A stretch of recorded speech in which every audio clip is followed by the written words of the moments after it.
Class 9 English NCERT book Beehive, Chapter 2 poem Wind. Now let's read the new words of this poem. First one is poking fun, यानी making fun of something. हंसी उड़ाना या मजाक उड़ाना. Weaklings, कमजोर लोग. Crumbling, ढहना या ढहती हुई. Rafter, beam, जो कि छत को एक सपोर्ट देने वाला जो रूफ वो होता है, बीम होता है, उसको कहते हैं. विनोज यानी कि फटकना.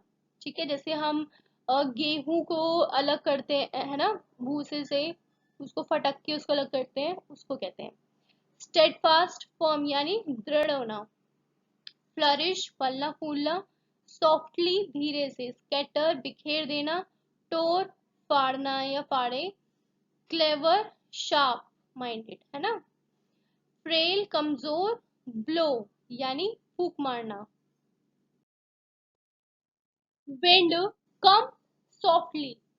यहाँ पे पॉइंट क्या कह रहा है कि हवा धीरे से आओ. Don't break the shutters of the windows. खिड़कियों के जो शटर है वो मत तोड़ो.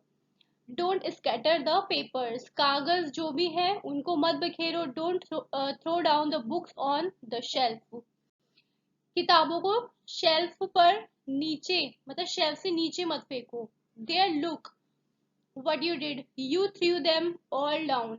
वहां देखो तुमने क्या किया, तुमने उन सभी को नीचे फेंक दिया. You tore the pages of the books. तुमने किताबों के जो पन्ने हैं वो भी फाड़ दिए हैं. You brought rain again. तुम फिर से बारिश ले आई. You are very clever at poking fun at weaklings. तुम कमजोरों का मजाक उड़ाने में बहुत क्लेवर हो, बहुत चालाक हो. तो यहाँ पर जो पोइट है वो क्या कह रहे हैं, मतलब हवा से बातें कर रहे हैं वो, ठीक है, जो पोइट है. और उससे विंड से कह रहे हैं कि वो इतनी तेज ना चले, धीरे धीरे आए. वे हवा को धीरे आने के लिए कहते हैं. फिर वो कहते हैं कि हवा बहुत शक्तिशाली है और विनाशकारी होती है, जिसकी वजह से खिड़कियों के जो शटर है वो टूट जाते हैं और सब जगह कागज बिखर जाते हैं.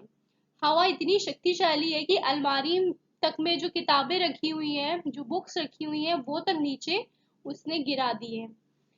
फिर वो हवा पर एक तरीके से आरोप लगाते हुए, है ना, जैसे हम किसी पर इल्जाम लगाते हैं. यहाँ पे लिखा है ना, there look what you did, you threw them all down. तो यहाँ पर जो पॉइंट है वो हवा पर आरोप लगाते हुए कहते हैं कि देखो तुम्हारी वजह से ये जो विनाश हुआ है, ये जो नुकसान हुआ है, तुमने सभी चीजें नीचे गिरा दी हैं और हर चीज को तुमने नष्ट कर दिया है. तुम्हारे प्रकोप से किताबों के जो पन्ने हैं वो तक फट गए हैं, जिससे कि कमरे में इतनी उथल पुथल मच गई है. कवि ने हवा की शक्तियों का वर्णन इन पंक्तियों में किया है यहाँ पर, ठीक है. वो हवा से कहते हैं कि तुम फिर से अपने साथ बारिश ले आई. तो यहाँ पर पॉइंट ये कहते हैं कि हवा उन लोगों का मजाक उड़ाती है जो वीक होते हैं, जो कमजोर होते हैं. इससे कवि का क्या आशय है, वो यहाँ पर क्या कहना चाहते हैं, जो पॉइंट है वो यहाँ पर ये कहना चाहते हैं कि जब तेज हवा चलती है तो जितनी भी नाजुक चीजें और कमजोर चीजें होती हैं वो आसानी से टूट जाती है. ठीक है, तो जैसे कि कवि ये जो पोयम है इसके स्टार्टिंग में पॉइंट ने क्या कहा था शुरुआत में, कि हवा को एक मतलब छोटे बच्चे की तरह उन्होंने बताया है ना. जब वो कहते हैं कि आ, वे कि मतलब जैसे वो हवा को कहते हैं शुरुआत में पोयम के कि धीरे धीरे आने को, है ना, बात करते हुए उससे कहते हैं कि धीरे धीरे आने को. और जैसे कि मतलब कोई छोटा बच्चा हो, मतलब स्टार्टिंग में उन्होंने हवा को, विंड को एक छोटे बच्चे की तरह मतलब दर्शाया है, लेकिन बाद में वही हवा युवाओं की तरह, जो यूथ होते हैं, जवान जो होते हैं, विनाशकारी हो जाती है उनकी तरह, बिल्कुल एक युवा लड़के और लड़की की तरह जो हिंसा और विनाश से भरे हुए होते हैं.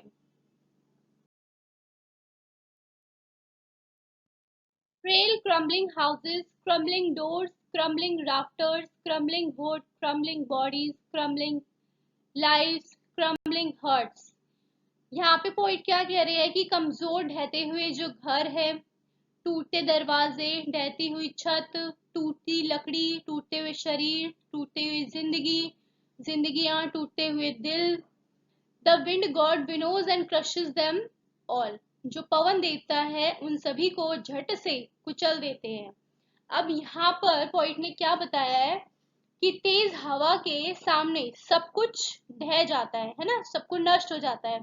कवि कहता है कि जब हवा बहुत तेज चलती है तो उसके सामने आने वाली हर चीज को वो नष्ट कर देती है। जैसे कि कमजोर घर होते हैं, कमजोर दरवाजे गिर जाते हैं, किसी इमारत की छत को सहारा देने वाली जो एक बीम होती है वो तक गिर जाती है। लकड़ी से बने घर भी ढह जाते हैं, है ना। कवि इसे कवि का जो इससे मीनिंग निकलता है वो ये है कि जीवन में आने वाली जो परेशानियां हैं हवा की तरह अचानक आती हैं और फिर चली भी जाती हैं। जैसे कि कवि कहते हैं, हवा कमजोर शरीरों नाजुक दिलों को भी तोड़ सकती है, यानी जीवन की कठिनाइयों से मनुष्य की जो आशाएं हैं। मतलब यहाँ पर जो विंड है ना, बहुत विनाशकारी जो विंड है, वो हमारे लाइफ की डिफिकल्टीज के तौर पर यहाँ पर बताई गई है, ठीक है। तो जो हमारी लाइफ की जितनी भी डिफिकल्टीज है, जो भी हम फेस करते हैं, उसको क्या बताया गया है यहाँ पे, विंड को दर्शाया है उसके माध्यम से। तो हवा जो होती है वो कमजोर शरीरों को नाजुक दिलों को भी तोड़ सकती है, यानी जीवन की जो कठिनाइयां हैं वो मनुष्य की आशाएं जो होती है उनको उसको खत्म कर देती है ना। साथ ही जीवन का नुकसान भी हो सकता है ऐसे। किसी कमजोर व्यक्ति के जीवन में जब कोई डिफिकल्टी आती है, कोई विपत्ति आती है, तो वह टूटकर गिर जाता है।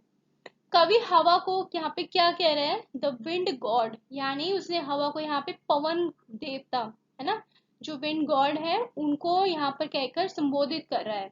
और कहता है कि हवा के शक्तिशाली जो देवता है वो सब लोगों को धूल चटा देते हैं। यहाँ पर जैसे कि वो ये कहना चाह रहे हैं कि गेहूं और लोगों के बीच यहाँ पे तुलना की गई है, ठीक है। जिस तरह हम गेहूं को फटक कर अनाज को भूसी से अलग करते हैं, वैसे ही पवन देवता जो होते हैं वो मजबूत लोगों को कमजोर लोगों से अलग कर देते हैं। जब तेज हवा चलती है तो सभी कमजोर टूटकर गिर जाते हैं या नष्ट हो जाते हैं। He won't do what you tell him, हवा वो नहीं करेगी जो आप उसे कहेंगे। So come let's build strong homes, तो आइए मजबूत घर बनाएं। Let's join the doors firmly, आइए दरवाजों को मजबूती से जोड़ दें। Practice to form the body, हम अपने शरीर को पुष्ट करने का मतलब स्ट्रॉन्ग बनाने का एक प्रैक्टिस करें, अभ्यास करें। Make the heart steadfast, यानी हम अपने जो दिल है, जो हृदय है, उसको भी मतलब क्या बनाएं, दृढ़ बनाएं। Do this and the wind will be friends with us, ऐसा करो जैसा अभी ऊपर आपने ये पढ़ा, इस तरीके से अगर हम करेंगे, ऐसा करो और हवा हमसे क्या कर लेगी, विंड हमसे फ्रेंडशिप कर लेगी। तो यहाँ पर पॉइंट ये कहना चाहते हैं कि अपने जो रीडर्स हैं, है ना, जो पाठक हैं, उनसे बात करते हुए यहाँ पर वो कह रहे हैं कि हवा हमारी बात नहीं सुनेगी, वो अपने मन की करेगी।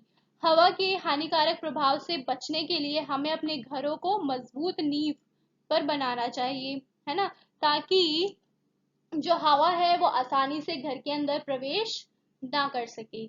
इससे कवि ये कहना चाह रहे हैं कि जो समस्याएं होती हैं हमारी लाइफ में, जो डिफिकल्टीज होती हैं, जो या यूं कह सकते हो कि जो भी प्रॉब्लम्स होती हैं वो हमारी तो नहीं सुनेंगी, ऑब्वियस सी बात है, वे वो जीवन में आती रहेंगी हमारे, है ना, और हमें उन्हें फेस भी करना पड़ेगा।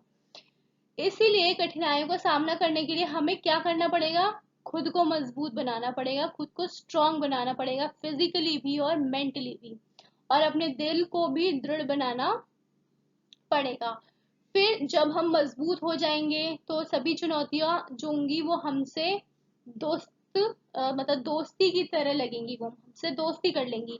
ऐसा नहीं लगेगा कि वो हमारे लिए परेशानी पैदा कर रही हैं, ठीक है। तो यहाँ पर पॉइंट ने जो हवा है उसको फ्रेंडशिप करने के लिए यहाँ पर अपने रीडर से वो कह रहे हैं। The wind blows out weak fires, हवा कमजोर आग को बुझा देती है। He makes strong fires roar and flourish, वो तेज आग को भड़का भड़का देती है, right. His friendship is good, उसकी जो दोस्ती है वो अच्छी है। He praise him every day, हम हर दिन उसकी प्रशंसा करते हैं। अब यहाँ पर पॉइंट ने हमें क्या बताया है, अब देखो, जैसे कोई भी चीज होती है ना, चाहे कुछ भी हो, यहाँ तक कि जो इंसान भी होते हैं उसमें कुछ नेगेटिव चीजें भी होती हैं, कुछ पॉजिटिव भी होती हैं, राइट। तो इसी तरीके से यहाँ पे विंड के प्रोज और कॉन्स दोनों बताए हैं। मतलब विंड एक तरीके से अच्छी भी है और बुरे के लिए बुरी भी है। तो यहाँ पे पॉइंट कह रहे हैं कि किस तरीके से हवा के जो बुरे और अच्छे प्रभाव दोनों होते हैं। इसका बुरा प्रभाव क्या है कि कमजोर आग को, अब जैसे कोई आग बहुत मतलब धीरे जल रही है ना, या सुलग रही है, ये कह लो कि इसका जो बुरा प्रभाव है वो कमजोर आग को मतलब बुझा देती है। लेकिन अगर आग तेजी से जल रही है ना, तो हवा उसको और भी ज्यादा बढ़ा देती है या उसको प्रचंड बना देती है, राइट। तो यहाँ पर कवि हमें क्या बताना चाह रहे हैं इस बात से कि अगर हम मजबूत है तो हवा हमारे लिए एक अच्छी दोस्त है, हमारी एक अच्छी मित्र है, क्योंकि वो हमारी ताकत को और बढ़ाएगी। ठीक है। कवि हमें क्यों यहाँ पर महत्वपूर्ण मतलब एक इम्पोर्टेंट मैसेज ये भी दे रहे हैं कि जीवन में जो भी चुनौतियां आती हैं, है ना, जो भी आए चुनौतियां हैं उसका हमें बुरा नहीं मानना चाहिए, हमें इन प्रॉब्लम्स का सामना करना चाहिए और खुद को मजबूत बनाना चाहिए। क्योंकि ये जो प्रॉब्लम्स हमारी लाइफ में आती हैं, चाहे वो जैसी भी हो, जो भी चुनौतियां आती हैं, वो हमें जीवन में मजबूत और बेहतर बनाने में मदद करती है। तो क्लास, ये जो आपकी पोयम थी ये थी सुब्रमण्य भारती की। तो इन्होंने विंड पोयम में एक बहुत अच्छा मैसेज दिया है, जैसे कि आपको पोयम के नाम से ही पता चल रहा है, राइट। इसमें कवि ने जो पोइट है उन्होंने हमें किसके बारे में बताया है, विंड की पावर्स के बारे में, कि वो किस तरीके से विनाशकारी है। और साथ ही हवा की जो विनाशकारी शक्ति है उसको किससे कंपेयर किया है, हमारी लाइफ की प्रॉब्लम से, है ना, हमारी लाइफ की जो डिफिकल्टीज हम फेस करते हैं उससे कंपेयर किया है। उनका मानना क्या था कि कमजोर लोग आसानी से टूट जाते हैं, मजबूत लोग उसकी पावर में और मजबूत बनकर उभरते हैं। साथ ही जो पोयम है वो एक इम्पोर्टेंट मैसेज ये दे रही है कि जीवन की जो कठिनाइयां हैं उससे बचने के लिए हमें फिजिकली और मेंटली खुद को स्ट्रांग बनाना चाहिए। जो एक कम, क्योंकि अगर हम ऐसा नहीं करते हैं तो जो कमजोर व्यक्ति होते हैं वो पुरानी इमारत की तरह, यानी पुरानी अ, ठीक है, पुरानी किसी बिल्डिंग की तरह ढह जाती है, कमजोर होती है वो। ठीक है। इसलिए ये जरूरी है कि हम अपने जो शक्ति है ना, अपनी शक्ति से ये जो पावर है विंड की, जो डिफिकल्टीज आती हैं उससे हम दोस्ती कर लें, फ्रेंडशिप कर लें। ठीक है। तो ये मैसेज वो यहाँ पर अपने रीडर्स को देना चाह रहे हैं।